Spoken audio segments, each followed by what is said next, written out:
ನಮಸ್ಕಾರ, ನಾನು ಪೃಥ್ವಿರಾಜ್ ಹರನಹಳ್ಳಿ. ದೆಹಲಿಯಿಂದ ಬರ್ತಾ ಇದ್ದಾರೆ ಡಿಕೆ ಶಿವಕುಮಾರ್. ಸೊ ಹೀಗಾಗಿ ಸ್ವಾಗತಕ್ಕೆ ಅವರ ಅಭಿಮಾನಿಗಳು ರೆಡಿ ಆಗಿದ್ದಾರೆ. ಕಾಂಗ್ರೆಸ್ನ ಕಾರ್ಯಕರ್ತರು ಡಿಕೆ ಶಿವಕುಮಾರ್ ಅವರ ಅಭಿಮಾನಿಗಳು ರೆಡಿ ಆಗಿರುವಂತದ್ದು, ಭರ್ಜರಿ ತಯಾರಿಯನ್ನ ಮಾಡಿಕೊಳ್ತಾ ಇದ್ದಾರೆ. ಏರ್ಪೋರ್ಟ್ ನಿಂದ ಡಿಕೆಶಿ ಭರ್ಜರಿಯಾಗಿ ಮೆರವಣಿಗೆ ಮುಖಾಂತರ ಅವರನ್ನ ಕರೆದುಕೊಂಡು ಬರೋದಕ್ಕೆ ಎಲ್ಲಾ ರೀತಿಯಾದಂತಹ ಸಿದ್ಧತೆಯನ್ನ ಮಾಡಿಕೊಳ್ಳಲಾಗಿದೆ.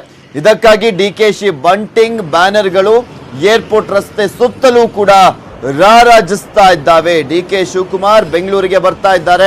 ತಿಹಾರ್ ಜೈಲ್ನಲ್ಲಿದ್ದಂತ ಡಿಕೆ ಶಿವಕುಮಾರ್ ಅವರಿಗೆ ಜಾಮೀನು ಸಿಕ್ತು. ಅದಾದ್ಮೇಲೆ 3 ದಿನ ಅವರು ದೆಹಲಿಯಲ್ಲೇ ಇದ್ರು, ಅಲ್ಲಿ ವಕೀಲರನ್ನ ಭೇಟಿಯಾಗಿದ್ರು. ಹಾಗೆ ಹೈಕಮಾಂಡ್ ಎಐಸಿಸಿ ಅಧ್ಯಕ್ಷ ಆಗಿರುವಂತ ಸೋನಿಯಾ ಗಾಂಧಿ ಅವರನ್ನ, ರಾಹುಲ್ ಗಾಂಧಿ ಅವರನ್ನ, ಹಾಗೆ ಕೆ.ಸಿ. ವೇಣುಗೋಪಾಲ್, ಹೀಗೆ ಕಾಂಗ್ರೆಸ್ ನಾಯಕರನ್ನ ಭೇಟಿಯಾಗಿದ್ರು. ಅದಾದ್ಮೇಲೆ ಈಗ ಅಂತೂ ಇಂತೂ ಬೆಂಗಳೂರಿಗೆ ವಾಪಸ್ ಆಗ್ತಾ ಇದ್ದಾರೆ. 57 ದಿನಗಳ ಕಾಲ ಅವರು ದೆಹಲಿಯಲ್ಲಿ ಇದ್ರು. ಅದರಲ್ಲಿ ಆಲ್ಮೋಸ್ಟ್ 53ರಿಂದ 54 ದಿನಗಳ ಕಾಲ ಜೈಲ್ನಲ್ಲೇ ಇದ್ರು ಡಿಕೆ ಶಿವಕುಮಾರ್. ಈಗ ಬೆಂಗಳೂರಿಗೆ ಬರ್ತಾ ಇದ್ದಾರೆ.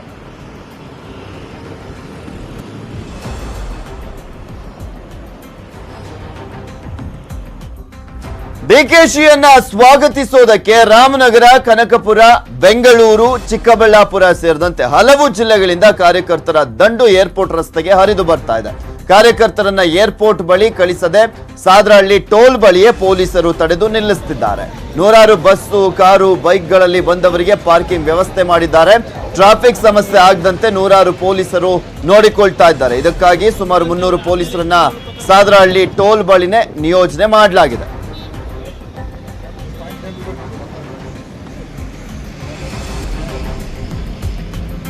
ನೋಡ್ತಾ ಇದ್ದೀರಾ, ಅಲ್ಲಿ ಸುಮಾರು 300ಕ್ಕೂ ಹೆಚ್ಚು ಪೊಲೀಸರನ್ನ ನಿಯೋಜನೆ ಮಾಡಲಾಗಿದೆ. ಡಿಕೆ ಶಿವಕುಮಾರ್ ಅವರು ಬರ್ತಾ ಇರುವಂತಹ ಹಿನ್ನೆಲೆಯಲ್ಲಿ ಪೊಲೀಸರನ್ನ ಅಲ್ಲಿ ಎಲ್ಲಾ ರೀತಿಯಾದಂತಹ ಭದ್ರತೆಯನ್ನ ಕೈಗೊಂಡಿದ್ದಾರೆ.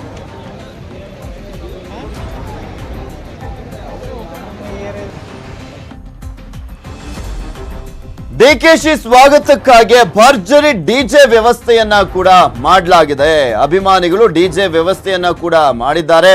ಬಂದ ನೋಡು ಡಿಕೆ ಸಾಹೇಬ ಹಾಡಿನ ಜೊತೆ ಡಿಕೆಶಿಗೋಸ್ಕರನೇ ಸಾಹಿತ್ಯ ರಚಿಸಿ ಹಾಡುಗಳನ್ನ ರೆಡಿ ಮಾಡಿಸಿದ್ದಾರೆ. ಡಿಕೆ ಮೆರವಣಿಗೆ ಉದ್ದಕ್ಕೂ ಕೂಡ ಡಿಜೆ ಕ್ಯಾಂಟರ್ ವಾಹನ ಬರಲಿದೆ. ಅದರಲ್ಲಿ ಫುಲ್ ಸಾಂಗ್ಸ್ ಗಳನ್ನ ಹಾಕೊಂಡು ಡಿಕೆ ಶಿವಕುಮಾರ್ ಅವರನ್ನ ವೆಲ್ಕಮ್ ಮಾಡಲಾಗ್ತಾ ಇದೆ.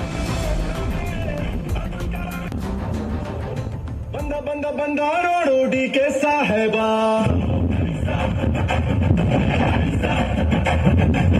ನೋಡ್ತಾ ಇದು ಮಾಡ್ತಾ ಈಗ ಊರಿಗೆ ಹಬ್ಬ.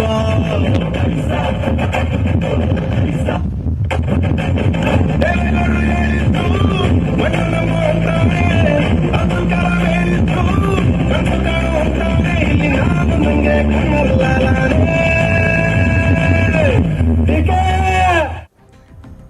ಇನ್ನು ಡಿಕೆಶಿ ಬೆಂಗಳೂರಿಗೆ ಬಂದು ಇಳಿತಿದ್ದಂತೆ ಏರ್ಪೋರ್ಟ್ ನಲ್ಲಿ ಆಯ್ದ ನಾಯಕರಿಗೆ ಪೊಲೀಸರು ಅವಕಾಶವನ್ನ ಕಲ್ಪಿಸಿದ್ದಾರೆ.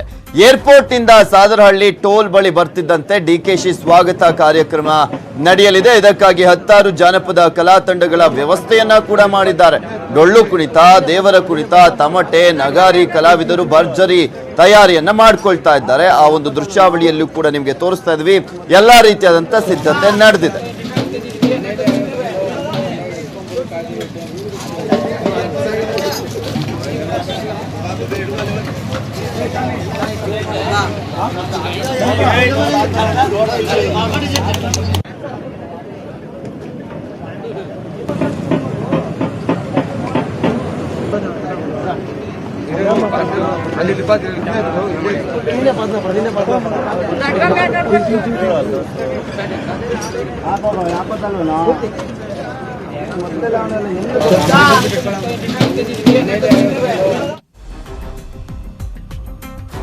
ಬೆಂಗಳೂರಿನಲ್ಲಿ ಡಿಕೆ ಶಿವಕುಮಾರ್ ಅವರ ಮನೆಯಲ್ಲೂ ಕೂಡ ಮನೆ ಒಡೆಯನ ಸ್ವಾಗತಕ್ಕೆ ಸಕಲ ತಯಾರಿಯನ್ನ ಮಾಡಿಕೊಳ್ಳಲಾಗ್ತಾ ಇದೆ.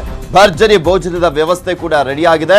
ಸದಾಶಿವನಗರ ಮನೆಯಲ್ಲಿ ಡಿಕೆ ಶಿವಕುಮಾರ್ ಅವರ ಹೆಸರಲ್ಲಿ ಪೂಜೆ ಪುನಸ್ಕಾರಗಳು ನಡೀತಾ ಇದ್ದಾವೆ. ಡಿಕೆಶಿ ಮನೆ ಮುಂದೆ ಮಧ್ಯಾಹ್ನದ ವೇಳೆಗೆ ಸಾವಿರಾರು ಜನ ಜಮಾವಣೆ ಆಗುವಂತ ಸಾಧ್ಯತೆ ಕೂಡ ಇದೆ. ಹೀಗಾಗಿ 200ಕ್ಕೂ ಹೆಚ್ಚು ಪೊಲೀಸರನ್ನ ಸದಾಶಿವನಗರ ಮನೆ ಬಳಿ ಭದ್ರತೆಗೆ ಅಂತ ಹಾಕಲಾಗಿದೆ.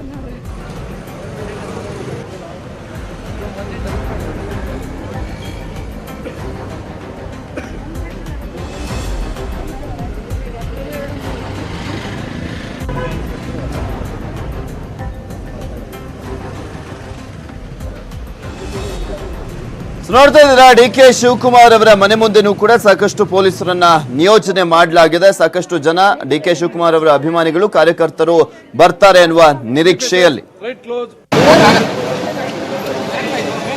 ಇನ್ನು ಡಿಕೆಶಿಯನ್ನ ತೆರೆದ ಕಾರಿನಲ್ಲಿ ಮೆರವಣಿಗೆ ಮಾಡಲಾಗುತ್ತೆ. ಇದಕ್ಕಾಗಿ ದುಬಾರಿ ವೋಲ್ವೋ ಕಾರ್ ಸಿದ್ಧವಾಗ್ತಾ ಇದ್ದು, ಕಾರಿಗೆ ಭರ್ಜರಿ ಆಪಲ್ ಆಹಾರವನ್ನ ಹಾಕಿ ರೆಡಿ ಮಾಡ್ತಿದ್ದಾರೆ.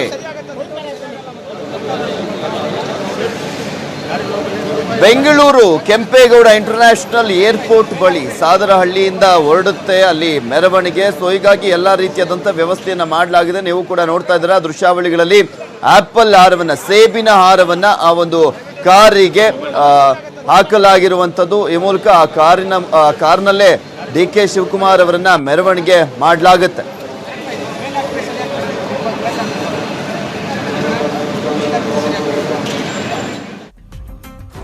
ಇನ್ನು ದೆಹಲಿಯಿಂದ ಹೊರಡುವಂತ ಮುನ್ನ ಡಿಕೆಶಿ ಏನ್ ಹೇಳಿದ್ರು ನೋಡ್ಕೊಂಬರೋಣ. ಮತ್ತೆ ಬರಬೇಕಾಗಿದೆ. 30 ನಮ್ಮ ತಾಯಿದು ನನ್ನ ಧರ್ಮಪತ್ನಿದೆಲ್ಲ ಕೇಸಿದೆ,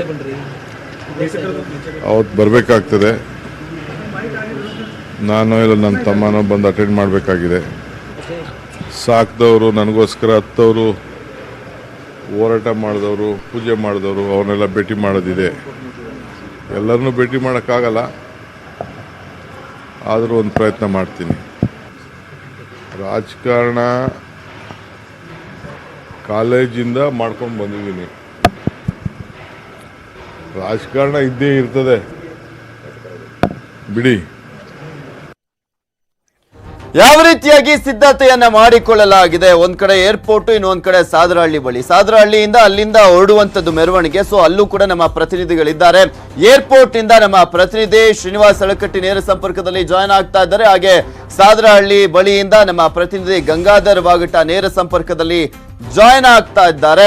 ಎಸ್, ಈಗ ಡೈರೆಕ್ಟ್ ಆಗಿ ಶ್ರೀನಿವಾಸ್ ಹಳಕಟ್ಟಿಯನ್ನ ಕೇಳ್ತೀನಿ. ಎಸ್ ಶ್ರೀನಿವಾಸ್ ಹಳಕಟ್ಟಿ, ಯಾವ ರೀತಿಯಾಗಿ ಅಲ್ಲಿ ಕಾರ್ಯಕರ್ತರು ಬಂದು ಸೇರ್ಕೊಳ್ತಾ ಇದ್ದಾರೆ? ಇನ್ನು ಏರ್ಪೋರ್ಟ್ ಬಳಿ ಎಲ್ಲರನ್ನೂ ಕೂಡ ಬಿಡ್ಲಾಗ್ತಾ ಇಲ್ಲ.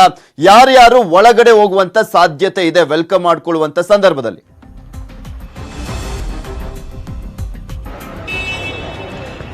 ಪೃಥ್ವಿರಾಜ್, ಮಾಜಿ ಸಚಿವ ಡಿ ಕೆ ಶಿವಕುಮಾರ್ 53 ದಿನಗಳ ಬಳಿಕ ಬೆಂಗಳೂರಿಗೆ ವಾಪಸ್ ಆಗ್ತಾ ಇದ್ದಾರೆ. ಹೀಗಾಗಿ ಇದೊಂದು ಐತಿಹಾಸಿಕವಾಗಿ ಈ ದಿನವನ್ನು ಮಾಡಬೇಕು ಅಂತಕ್ಕಂಥ ಒಂದು ತೀರ್ಮಾನಕ್ಕೆ ಕಾಂಗ್ರೆಸ್ ಮುಖಂಡರಾಗಿರ್ಬೋದು, ಡಿ ಕೆ ಶಿವಕುಮಾರ್ ಅವರ ಆಪ್ತರಾಗಿರ್ಬೋದು, ಬೆಂಬಲಿಗರಾಗಿರ್ಬೋದು ಮತ್ತು ಪಕ್ಷದ ಕಾರ್ಯಕರ್ತರು ಒಂದು ತೀರ್ಮಾನವನ್ನು ಕೂಡ ಮಾಡಿದ್ದಾರೆ. ಈಗ ಆಲ್ರೆಡಿ ಸುಮಾರು 100 kgಗೂ ಹೆಚ್ಚಿರತಕ್ಕಂತಹ ಒಂದು ಆಪಲ್ ಒಂದು ಹಾರ ಹಾಕಿರ್ತಕ್ಕಂಥ ಓಲೋ ಕಾರ್ ಒಂದು ಡಿ ಕೆ ಶಿವಕುಮಾರ್ ಅವರನ್ನ ಕರೆದುಕೊಂಡು ಹೋಗಲಿಕ್ಕೆ ಅದು ಏರ್ಪೋರ್ಟ್ ಅನ್ನು ತಲುಪಿದೆ. ಹೀಗಾಗಿ ನೂರಾರು ಜನ ಕಾರ್ಯಕರ್ತರು, ಬೆಂಬಲಿಗರು, ಆಪ್ತರು ಮತ್ತು ಹಿತೈಷಿಗಳು ಕೂಡ ಇದೀಗ ಏರ್ಪೋರ್ಟ್ ಅಲ್ಲಿ ಬಂದು ಬೀಡು ಬಿಟ್ಟಿದ್ದಾರೆ. ಅದಕ್ಕೆ ಅಷ್ಟೇ ಅಲ್ಲ, ಸಾಕಷ್ಟು ಹಾರೈಕೆ ಮತ್ತು ಹರಸಿನ ನಾಯಕರನ್ನ ವೆಲ್ಕಮ್ ಮಾಡ್ಕೋಬೇಕು ಅಂತಕ್ಕಂಥ ತೀರ್ಮಾನವನ್ನು ಕೂಡ ಮಾಡಿದ್ದಾರೆ. ಅಂದ್ರೆ ಮುಂದೆ ಬರ್ತಕ್ಕಂಥ ದಿನಗಳಲ್ಲಿ ಕೂಡ ನಮ್ಮ ನಾಯಕನ, ನಮ್ಮ ಮುಖಂಡನ ಒಂದು ರಾಜಕೀಯ ಭವಿಷ್ಯ ಉಜ್ವಲವಾಗ್ಲಿ ಅಂತಕ್ಕಂಥ ಒಂದು ಹಾರೈಕೆ ಮೂಲಕ ಕೂಡ ಸಾವಿರಾರು ಜನ ಕಾರ್ಯಕರ್ತರು ಇದೀಗ ಏರ್ಪೋರ್ಟ್ ಅಲ್ಲಿ ಬಂದಿದ್ದಾರೆ. ಏರ್ಪೋರ್ಟ್ ಗೆ 2:30 ಡಿ ಕೆ ಶಿವಕುಮಾರ್ ಅವರು ಬರ್ತಾರೆ. ಅವ್ರನ್ನ ಅದ್ದೂರಿಯಾಗಿ ಸ್ವಾಗತ ಮಾಡಲು ಕೂಡ ರೆಡಿ ಆಗಿದ್ದಾರೆ. ಅಂದ್ರೆ ಪ್ರಮುಖವಾಗಿ ಇಲ್ಲಿ ಒಬ್ಬರು ಅವರ ಕಾರ್ಯಕರ್ತರಾಗಿರ್ಬೋದು ಮತ್ತು ಕೆಪಿಸಿಸಿ ಒಂದು ಕಾರ್ಯದರ್ಶಿ ಆಗಿರ್ಬೋದು ದೇವೇಂದ್ರಪ್ಪನವರು ಬಂದಿದ್ದಾರೆ. ದೇವೇಂದ್ರಪ್ಪನವರು ಶಿವಮೊಗ್ಗದಿಂದ ಬಂದಿದ್ದು ಮತ್ತು ಡಿ ಕೆ ಶಿವಕುಮಾರ್ ಒಂದು ಆಪ್ತರು ಕೂಡ ಆಗಿದ್ದಾರೆ. ಅವರು ವಿಶೇಷವಾಗಿ ತಿರುಪತಿಯಲ್ಲಿ ವಿಶೇಷ ಪೂಜೆಯನ್ನ ಮಾಡಿ ಡಿ ಕೆ ಶಿವಕುಮಾರ್ ಅವರಿಗೆ ಒಂದು ತಿರುಪತಿ ತಿಮ್ಮಪ್ಪನ ಪ್ರಸಾದವನ್ನು ಕೊಡಬೇಕು ಅಂತಕ್ಕಂಥ ಕಾರಣದಿಂದ ತಿರುಪತಿ ತಿಮ್ಮಪ್ಪನ ಒಂದು ಲಡ್ಡು ಹಣ್ಣು ಕೂಡ ತಂದಿದ್ದಾರೆ. ಅವರು ವಿಶೇಷ ಪೂಜೆ ಅಂದ್ರೆ ಡಿ ಕೆ ಶಿವಕುಮಾರ್ ಅವರಿಗೆ ಮುಂಬರ್ತಕ್ಕಂಥ ದಿವಸದಲ್ಲಿ ಒಳ್ಳೇದಾಗ್ಲಿ ಅಂತಕ್ಕಂಥ ಒಂದು ಹಾರೈಕೆಯಿಂದ ತಿರುಪತಿ ತಿಮ್ಮಪ್ಪನ ಒಂದು ದರ್ಶನ ಪಡೆದು ವಿಶೇಷ ಪೂಜೆಯನ್ನ ಮಾಡಿ ಇದೀಗ ಅವರು ವಿಮಾನ ನಿಲ್ದಾಣಕ್ಕೆ ಖುದ್ದಾಗಿ ಅವರು ಒಂದು ಲಡ್ಡು ಹಣ್ಣು ಕೂಡ ತಂದಿದ್ದಾರೆ. ನಾವು ನೋಡಬಹುದು ಇಲ್ಲಿ ಈ ಬ್ಯಾಗ್ ಅಲ್ಲಿ ವಿಶೇಷ ಪೂಜೆ ಮಾಡತಕ್ಕಂಥ ತಿರುಪತಿ ತಿಮ್ಮಪ್ಪನ ಲಡ್ಡು ಹಣ್ಣು ಕೂಡ ತಂದಿದ್ದಾರೆ. ಅಂದ್ರೆ ಪ್ರಮುಖವಾಗಿ ಡಿ ಕೆ ಶಿವಕುಮಾರ್ ಬಂದ ತಕ್ಷಣ ಡಿ ಕೆ ಶಿವಕುಮಾರ್ ವೆಲ್ಕಮ್ ಮಾಡ್ಕೋತಾರೆ. ವೆಲ್ಕಮ್ ಮಾಡ್ಕೊಟ್ಟ ತಕ್ಷಣ ಡಿ ಕೆ ಶಿವಕುಮಾರ್ ಅವರಿಗೆ ಇದನ್ನು ಕೊಡಬೇಕು ಅಂತಕ್ಕಂಥ ಒಂದು ಹೆಬ್ಬಯಕೆಯಿಂದ, ಒಂದು ಉದ್ದೇಶದಿಂದ ಅವರು ಬಂದಿದ್ದಾರೆ. ದೇವೇಂದ್ರಪ್ಪನವ್ರನ್ನೇ ಮಾತಾಡ್ಸೋಣ. ಸರ್, ಪ್ರಮುಖವಾಗಿ ಡಿ ಕೆ ಶಿವಕುಮಾರ್ ಆಪ್ತರು ಕೂಡ ತಾವು, ಕಾಂಗ್ರೆಸ್ ಕಾರ್ಯದರ್ಶಿ ಕೂಡ ತಾವು, ಯಾವ ರೀತಿಯಾಗಿ ಡಿ ಕೆ ಶಿವಕುಮಾರ್ನ ಸ್ವಾಗತ ಮಾಡ್ಲಿಕ್ಕೆ ತಾವು ರೆಡಿ ಆಗಿದ್ದೀರಿ? ಸರ್, ಏನಿಲ್ಲ ಸರ್, ಈಗ ಕತ್ತಲೆಯಿಂದ ನಮ್ಮ ಸಾಹೇಬ್ರು ಇವತ್ತು ಬೆಳಕಿನಲ್ಲೇ ಬರ್ತಿದ್ದಾರೆ. ದೀಪಾವಳಿ ಹಬ್ಬದ ಶುಭಾಶಯಗಳು ಅವರಿಗೆ. ಏನಂದ್ರೆ ಈ ಒಂದು ರಾಜಕೀಯ ಕುತಂತ್ರದಿಂದ ಅವರು ಸುಮಾರು 50 ದಿನಗಳ ಕಾಲ ಜೈಲಿನ ಒಂದು ಅನುಭವಿಸಿದ್ರು. ಆ ಏನು ಅನುಭವಿಸಿದ್ರಲ್ಲ, ಅವರು ಒಳಗಡೆ ಅನುಭವಿಸಿದ್ರೆ ನಾವು ಕಾರ್ಯಕರ್ತರು, ಅವರ ಅಭಿಮಾನಿಗಳು ಹೊರಗಡೆ ಬೇಕಾದಷ್ಟು ನೋವನ್ನು ಅನುಭವಿಸಿದ್ವಿ ಇವತ್ತು. ಹಾಗಾಗಿ ಆ ನೋವನ್ನು ಈ ದಿನದಿಂದ ದೂರ ಆಗಲಿ ಅಂತೇಳಿ ನಾವು ಅವರು ಬಿಡುಗಡೆ ಆದರೆ ನಾವು ತಿರುಪತಿಗೆ ಬಂದು ನಿನ್ನ ಒಂದು ಪೂಜೆ ಮಾಡಿಸಿ ಅಂತೇಳಿ ನಾವು ಹರಕೆ ಹೊತ್ತಿದ್ವಿ. ಅವತ್ತು ಅವ್ರು ಯಾವತ್ತು ಬಿಡುಗಡೆ ಆದರೂ ಅದು ಮಾರನೇ ದಿವಸನೇ ನಾವು ಹೋಗಿ ತಿರುಪತಿಯಲ್ಲಿ ಹೋಗಿ ಆ ಪೂಜೆ ಮಾಡಿಸಿ ಅವರಿಗೆ ಒಂದು ಪ್ರಸಾದವನ್ನು ತಂದಿದ್ದೀವಿ. ಇವತ್ತು ಅವರಿಗೆ ಮುಂದಿನ ದಿನಗಳಲ್ಲಿ ಅವರ ರಾಜಕೀಯ ಭವಿಷ್ಯ ಉಜ್ವಲವಾಗಲಿ, ರಾಜ್ಯ ಮತ್ತು ರಾಷ್ಟ್ರಕ್ಕೆ ಅವರ ಸೇವೆ ತುಂಬ ಅತ್ಯಮೂಲ್ಯವಾಗಿದೆ ಅಂತ ನಾನು ಇವತ್ತು ಕೇಳ್ಕೊಳ್ತೀನಿ ಸರ್. ಓಕೆ, ತಾವು ಎಲ್ಲಿಂದ ಬಂದಿದ್ದೀರಿ ಸರ್? ತಾವೇನು ಹಾರೈಕೆ ಮಾಡಿದ್ರಿ? ನಾವು ಚನ್ನಪಟ್ಟಣದವರು, ರಾಮನಗರ ಜಿಲ್ಲೆಯವರು. ನಾವು ಡಿ ಕೆ ಶಿವಕುಮಾರ್ ಅವ್ರನ್ನ ಅನ್ಯಾಯವಾಗಿ ನ್ಯಾಯಯುತವಾಗಿ ನಾವು ಹಾಕಿರಲಿಲ್ಲ. ಸೇಡಿನ ರಾಜಕೀಯಕ್ಕೋಸ್ಕರ, ಸೇಡು ತೀರಿಸ್ಕೊಳ್ಳೋಕ್ಕೋಸ್ಕರ ಅಮಿತ್ ಶಾ ಮತ್ತು ಮೋದಿಯವರು ಭಾಳ ಕುತಂತ್ರದಿಂದ ಅವ್ರನ್ನ 50 ದಿನ ತಿಹಾರ್ ಜೈಲಿನಲ್ಲಿ ಹಾಕ್ಸಿದ್ದದ್ದು ಭಾಳ ಅನ್ಯಾಯ, ಭಾಳ ಖಂಡನೀಯ. ಇವತ್ತು ನಮಗೆ ಒಂದು ಹಬ್ಬನೇ ಆಗ್ತಾ ಇದೆ, ವಿಶೇಷವಾದ ಹಬ್ಬ. ಇವತ್ತು ದೀಪಾವಳಿ ಹಬ್ಬಕ್ಕಿಂತಲೂ ದೊಡ್ಡ ಹಬ್ಬ. ನಮ್ಮ ಡಿ ಕೆ ಶಿವಕುಮಾರ್ ಅವರ ಅಭಿಮಾನಿಗಳಿಗೆ ಇನ್ನಿಲ್ಲದಂಥ ಸಂತೋಷ ಸಿಕ್ಕಿದೆ. ನಮಗೆ 30-40 ವರ್ಷದಿಂದ ಅವರು ನಮಗೆ ನಾಯಕರಾಗಿ ನಮ್ಮೆಲ್ಲರಿಗೂ ಸೇವೆ ಮಾಡಿ ಜನಸೇವೆ ಮಾಡಿದಂಥ ಒಬ್ಬ ನಿಷ್ಠಾವಂತರಾದಂಥ, ಮುಂದೆ ಅವರು ಒಂದಲ್ಲ ಒಂದು ದಿನ Okay. ನಮ್ಮ ಕರ್ನಾಟಕ ರಾಜ್ಯದ ನೆಕ್ಸ್ಟ್ ಮುಂಬರುವ ಇದರಲ್ಲಿ ಮುಖ್ಯಮಂತ್ರಿ ಆಗಲಿ ಅಂತ ನಾವೆಲ್ಲ ಭಗವಂತನಲ್ಲಿ ಬೇಡ್ಕೊಂಡು ಇವತ್ತು ಹಗಲಿರುಳು ಶ್ರಮಿಸಿ ನಾವು ನೋಡಿದ್ವಿ ಪೃಥ್ವಿರಾಜ್. ಅಂದ್ರೆ ಪ್ರತಿಯೊಬ್ಬ ಕಾರ್ಯಕರ್ತರು ಕೂಡ ತಮ್ಮ ನಾಯಕನನ್ನ ಯಾವ ರೀತಿ ಸ್ವಾಗತ ಮಾಡ್ಕೋಬೇಕು ಅಂತಕ್ಕಂಥ ತೀರ್ಮಾನ ಮಾಡಿದ್ದಾರೆ. ಅದ್ದೂರಿಯಾಗಿ ಸ್ವಾಗತ ಮಾಡ್ಕೋಬೇಕು, ಮುಂಬರ್ತಕ್ಕಂಥ ದಿವಸಗಳಲ್ಲಿ ಕೂಡ ಅವ್ರ ರಾಜಕೀಯ ಭವಿಷ್ಯ ಉಜ್ವಲ ಆಗಬೇಕು ಅಂತಕ್ಕಂಥ ಒಂದು ಹಾರೈಕೆಯೊಂದಿಗೆ, ಉದ್ದೇಶದೊಂದಿಗೆ ತಮ್ಮ ನಾಯಕನನ್ನ ಸ್ವಾಗತ ಮಾಡ್ಕೊಳ್ಳಿಕ್ಕೆ ಬೆಂಗಳೂರು ಅಂತಾರಾಷ್ಟ್ರೀಯ ವಿಮಾನ ನಿಲ್ದಾಣಕ್ಕೆ ಬಂದು ಬಿಟ್ಟಿದ್ದಾರೆ ಪೃಥ್ವಿರಾಜ್. ಸೊ ವೀಕ್ಷಕರೇ, ನೋಡಿದ್ರೆ ಯಾವ ರೀತಿಯಾಗಿ ಏರ್ಪೋರ್ಟ್ ಬಳಿ ಸಿದ್ಧತೆಯನ್ನ ಮಾಡಿಕೊಂಡಿದ್ದಾರೆ. ಅಲ್ಲಿಗೂ ಕೂಡ